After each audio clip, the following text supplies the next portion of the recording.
Long County in northwestern New Mexico until 5:45 p.m. Mountain Standard Time.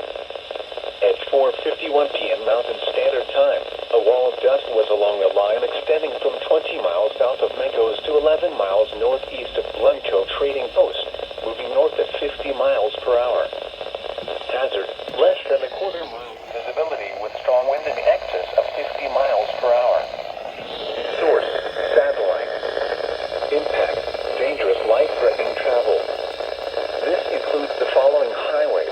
Highway 550 between mile markers 106 and 174.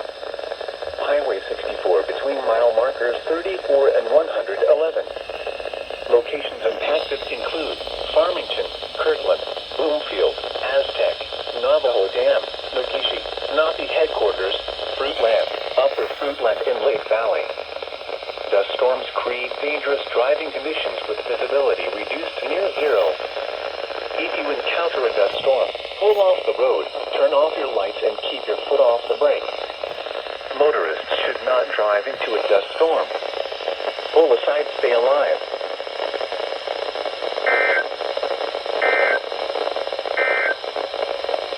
Now from the forecast office in Albuquerque.